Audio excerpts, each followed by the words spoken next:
comenzamos el capítulo de mamas, que completaría entonces el total de temas a ser incluidos en el primer parcial de creo que es hacia finales de este mismo mes. Vamos a comenzar este capítulo de estudio de las glándulas mamarias con la anatomía de la mama y vamos a hacer una introducción que ya parece una redundancia, que forman parte entonces las mamas de los órganos reproductores femeninos, están encargados de la lactancia y por otro lado también tienen mucho que ver con los detalles anatómicos femeninos, siendo entonces evidencias y signos de feminidad. Su origen embrionario es ectodérmico y forma parte de una de las características fundamentales de los mamíferos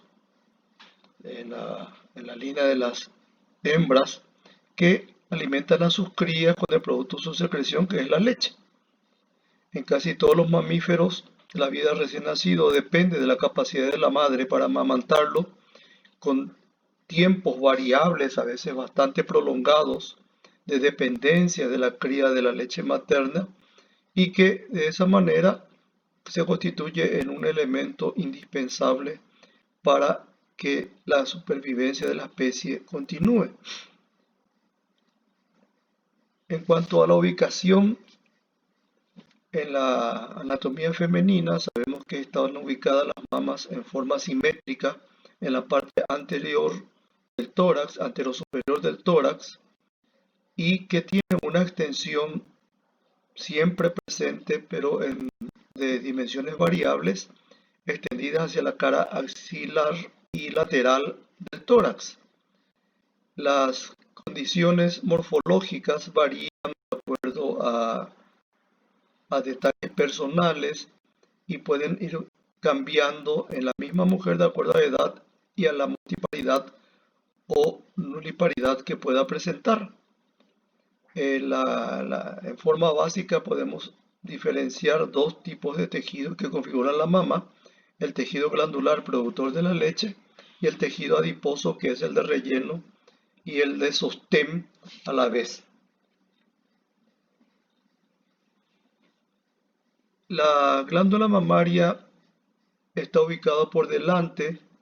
de los músculos pectorales mayores.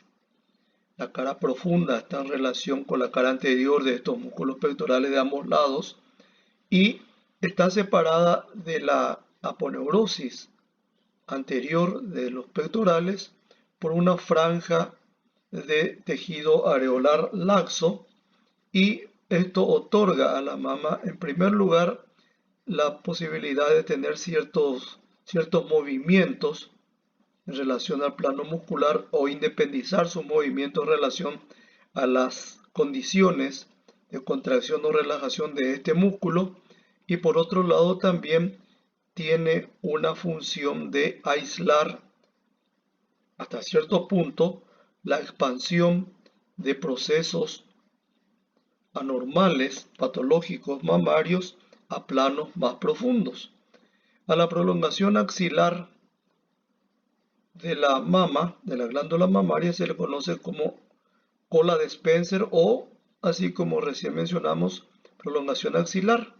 Mirada de frente, la mama se la divide en 4 cuadrantes. Este detalle es sumamente interesante porque depende de eso la descripción anatómica de detalles normales o patológicos que pudieran asentar en estas glándulas mamarias y que podrían entonces visualizarse en cualquiera de las modalidades de imágenes. Tenemos entonces a los dos cuadrantes superiores, el interno y el externo, a los dos cuadrantes inferiores, el interno y el externo, y en el cruce de la separación, de las líneas de separación de estos cuadrantes, se encuentra la región, digamos, areolar, la región central, vamos a llamarlo así, de la mama, la areola y el pezón. Estos detalles de los cuadrantes, repito, tienen mucha trascendencia para la ubicación espacial en la descripción que se puede hacer de los detalles, repito, anatómicos normales o patológicos de categorías benigna o maligna, porque es la manera como podemos entonces darnos a entender a terceras personas cuando estamos describiendo las características de una glándula mamaria. Como entrando un poquitito en la parte histológica, vamos a ver lo siguiente, que la aponeurosis anterior del pectoral mayor consta de dos láminas adyacentes entre sí, una superficial o anterior y una posterior o profunda que va adherida, digamos, a la masa muscular pectoral. Entre estas dos láminas empieza a ubicarse el desarrollo de las estructuras de la glándula mamaria y en ese proceso de desarrollo de aumento volumétrico progresivo ocasiona el desplazamiento de la lámina anterior de esta aponeurosis hacia dirección frontal. Pero esta separación de ambas láminas pectorales, aponeuróticas pectorales, no se produce en forma total, sino que persisten trabéculas y láminas del mismo tejido aponeurótico que van manteniendo cierto grado de relacionamiento entre una lámina aponeurótica y la otra. A estos elementos se les conoce como ligamentos de Cooper y forman parte del mecanismo de sostén por un lado de la glándula mamaria, ya que son tejidos densos, fibrosos, muy poco elásticos, muy poco distensibles, y por otro lado una función aún más, digamos, ligada a la anatomía mamaria o a la configuración histológica de la mama, que estos ligamentos de Cooper tienen más o menos un número casi constante en la mujer y tabica o separa a la glándula mamaria en un promedio de 12, 14 o 16 compartimientos que se mantienen entonces relativamente independientes el uno del otro por estas láminas o ligamentos de Cooper, y dentro de cada compartimiento entonces se desarrollan los conocidos lóbulos mamarios, que son las estructuras productoras de leche y los conductos encargados de acercar la producción láctea hacia su extremo terminal, que sería los orificios de estos conductos lactóforos que observamos a nivel del pezón. Allí tenemos entonces patente que el número de ductos corresponde cada uno de ellos a un compartimiento entre ligamento y ligamento de Cooper, y corresponde entonces también al colector final común de las glándulas productoras de leche que corresponden o que configuran un lóbulo mamario. Estas estructuras entonces nos dan la pauta de que existen prácticamente compartimientos estancos que tabican o que se encuentran tabicados dentro del interior mamario, conteniendo cada uno de estos compartimientos a estructuras productoras de leche de características anatómicas prácticamente constantes. Estas son imágenes en donde nada más que nos están mostrando las técnicas de exploración que toda persona de sexo femenino debe hacer sobre sus glándulas mamarias, porque es una manera práctica y muy personal, obviamente por razones de vergüenza, vamos a llamarlo así, para que se sometan ya en casos de extrema necesidad a que este proceso palpatorio lo realice una tercera persona. Vamos a ver entonces que esta glándula mamaria se encuentra recubierta en su cara anterior o frontal por la piel, que a nivel de la areola y su centro, el pezón, adquiere un grosor aumentado, no exageradamente diferente al del resto de la piel, pero evidente por su aumento de densidad, y es reconocible entonces como una estructura que debe mantener una continuidad curva armónica con el resto de la piel que recubre la mama. Esto es importante reconocer porque existen procesos neoplásicos, especialmente a veces cicatrizales de otra etiología, que pueden tener sus terminaciones fibrosas en esta estructura areolar, en la cara profunda de la areola, y producir retracciones que deformen a la, digamos, a la armonía curvilínea de esta estructura. Así que vemos entonces que esta región areolar tiene su trascendencia, tiene su importancia. Son gráficas en las que vamos viendo entonces el desarrollo ya definitivo, digamos así, de una glándula, de una mama, de una glándula mamaria con todos sus elementos funcionales, y tenemos entonces básicamente dos estructuras. Una de ellas, la de los acinos o lobulillos galactóforos, que son los que generan, los que producen la leche, dispuestas en corona alrededor de un conductillo central al cual van a verter entonces su producción láctea. Estos conductillos van encontrándose, van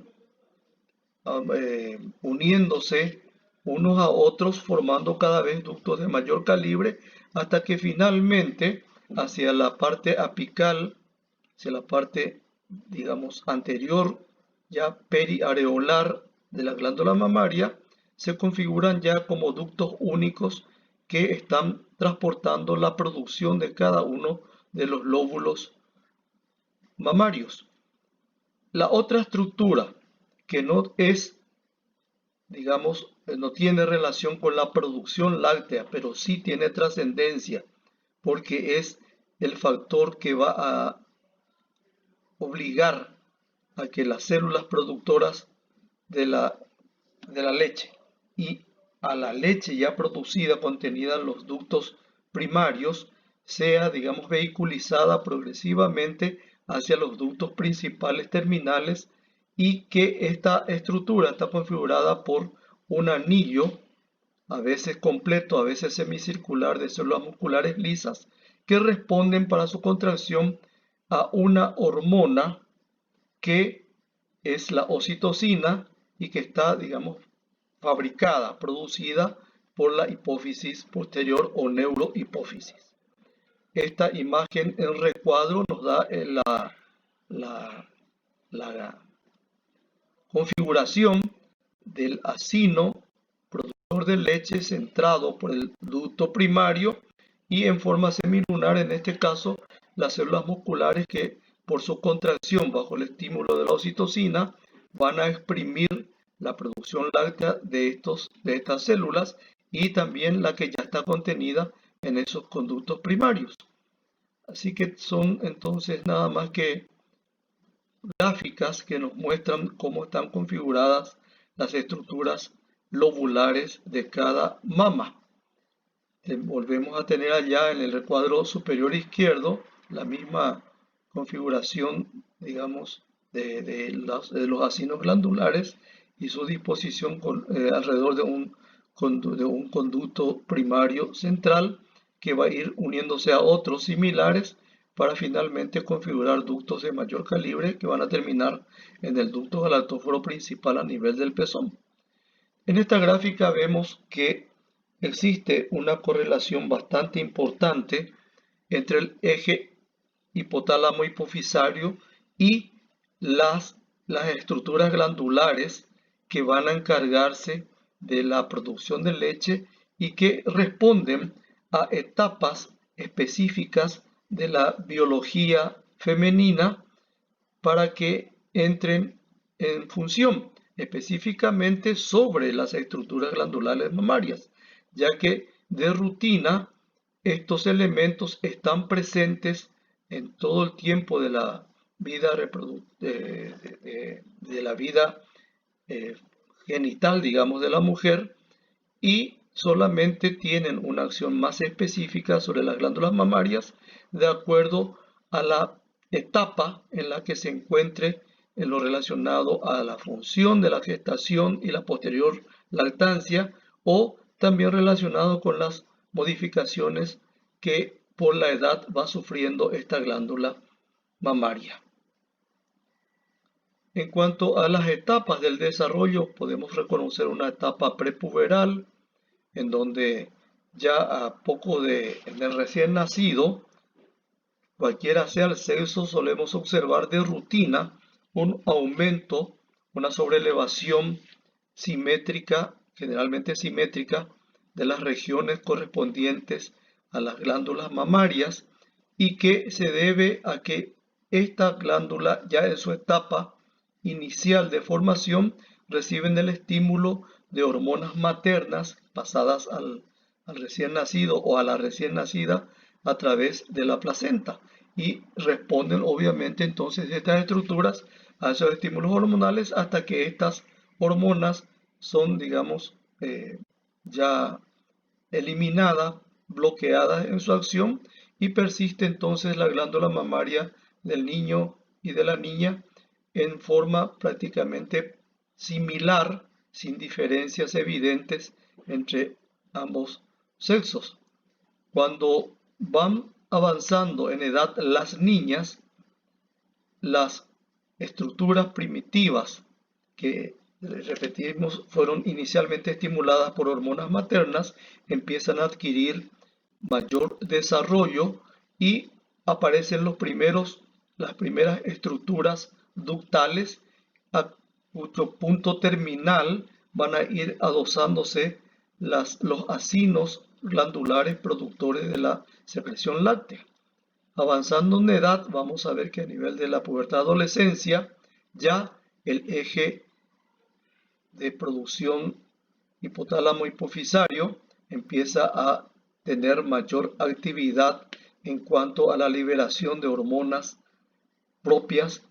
del sexo femenino, entre ellos la secreción de estrógeno, que es la hormona característica propia del sexo femenino, que van a ir entonces ocasionando un desarrollo progresivo, una estimulación progresiva de esta glándula mamaria para que sus estructuras celulares muestren una proliferación bastante acelerada en esta etapa, para que ya se presenten las glándulas mamarias como prominencias evidentes en la pubertad y en la adolescencia. Así que la aparición de la menarquia y la entrada en acción, digamos así, de la progesterona acentúa aún más, pero ya de manera cíclica, el trabajo realizado inicialmente y en forma permanente por los estrógenos. Así que van a ir apareciendo entonces detalles que ya son, digamos, evidentes en la etapa de la pubertad y adolescencia. Durante la gestación se produce un aumento volumétrico muy importante de ambas glándulas mamarias, acompañándose de un desarrollo bastante importante también de vasos sanguíneos que hasta simulan dilataciones varicosas visualizadas a veces a través de la piel, sin que entren precisamente estos trayectos vasculares a ser catalogados como, digamos, deformaciones de estos vasos sanguíneos. Vamos a ir viendo entonces que durante la gestación y a principios ya de la gestación, en la etapa incipiente de la gestación, quinta, octava semana aproximadamente, ya hay un aumento considerable del volumen de ambas glándulas mamarias. Se oscurece, cualquiera sea el color de piel de la persona, se oscurece la región de la areola y del pezón, y van entonces produciéndose una hiperplasia importante de todos estos elementos que mencionábamos. Configuran los lóbulos glandulares, los lóbulos mamarios, y más que nada el número aumentado de los acinos glandulares productores de leche y de sus correspondientes ductos de vehiculación de del producto lácteo. Cuando entramos después del parto ya en la etapa de la lactancia,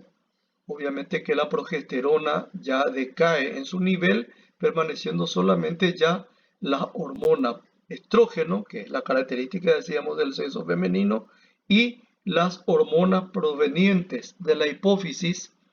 que reaccionan ante el estímulo generado a nivel de la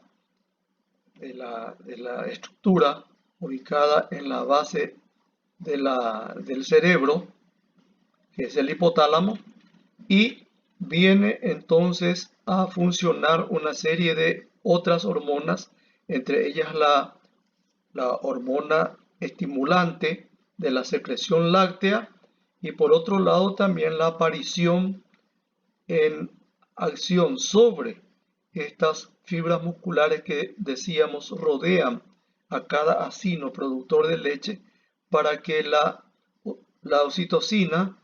contraiga a estos músculos, a estas fibras musculares lisas y vayan exprimiendo el contenido o la producción láctea hacia los conductos terminales dirigidos hacia el pezón. Obviamente que hay una relación muy estrecha entre la succión efectuada por el recién nacido para recibir su alimentación láctea y en respuesta de eso el aumento de la hormona productora de leche y de la hormona oxitocina que va a ir exprimiendo, digamos así, la producción hacia la región del pezón. En esta gráfica tenemos lo que mencionamos recién acerca de cómo va progresando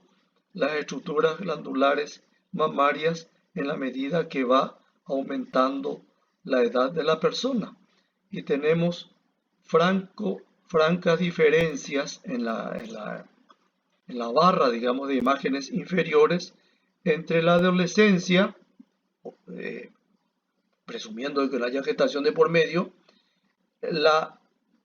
gestación, en donde ya decíamos se produce un aumento volumétrico porque hay una hiperplasia importantísima de las células productoras de leche preparando la lactancia del futuro recién nacido, y finalmente en plena lactancia prosigue el desarrollo hiperplásico, digamos, de estas células fabricantes productoras de leche. Son gráficas nada más que vemos repitiendo las mismas estructuras y vamos a tener entonces que